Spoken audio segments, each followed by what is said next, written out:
રથયાત્રા વર્ષોથી પરંપરાગત રૂટ પર યોજાય છે, ત્યારે મેટ્રો રેલ દ્વારા કાલુપુર પાસે કામ ચાલતું હતી રૂટમાં સામાન્ય ફેરફાર કરવા મંદિરને મેટ્રો રેલ દ્વારા સૂચન કરવામાં આવ્યું। જો કે રૂટ ચેન્જની બાબતનો મંદિર દ્વારા ઇનકાર કરી દેવામાં આવ્યો છે અને રથયાત્રા પરંપરાગત રૂટ પર જ યોજાશે તેવું જણાવવામાં આવ્યું છે।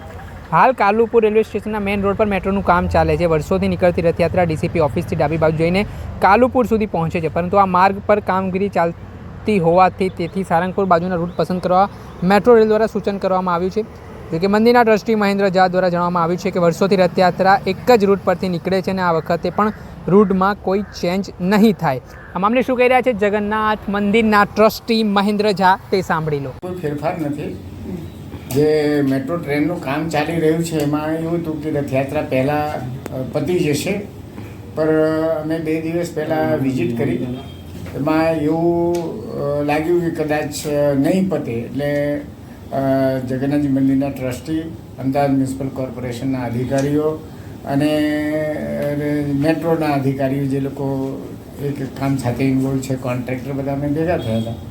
પછી એક પિલર નંબર 25 છે એનું સેન્ટરિંગનું કામ ભરેલું છે, એટલે અધિકારીઓને પૂછ્યું કે આ 24મી પહેલાં જો ભરાશે તો ખુલશે નહીં, પછી આપણી પાસે ટાઈમ ના હોય તો અનનેસેસરીલી બીજા રસ્તે થોડું ટર્ન મારી, એના કરતાં બેટર છે ને એને સેન્ટરિંગ ખોલી નાખવાનું નક્કી કરવામાં આવ્યું છે।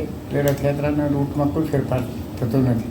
અને સેન્ટરિંગની હાઇટ છે ને 14 ફૂટની છે, આપણે રથની હાઇટ 17.5 ફૂટની છે, તો એ ડિફરન્સ પડે। એક વખત ભરાઈ ગયા પછી વાંધો નહીં, પછી તો ક્લિયર આપણને મળે છે, ફ્યુચરમાં મળે છે। એટલે રથયાત્રાના રૂટમાં કોઈ પણ જાતનો 1 ઇંચનો પર ફેરફાર નથી।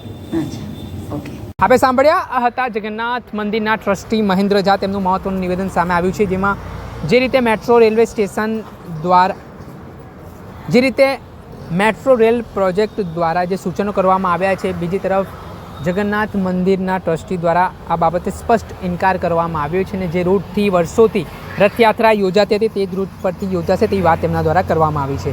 દર્શક મિત્રો, એન કવરેજ ન્યૂઝને આપ લાઇક કરી લો, સબસ્ક્રાઇબ કરી લો અને શેર કરવાનું ભૂલતા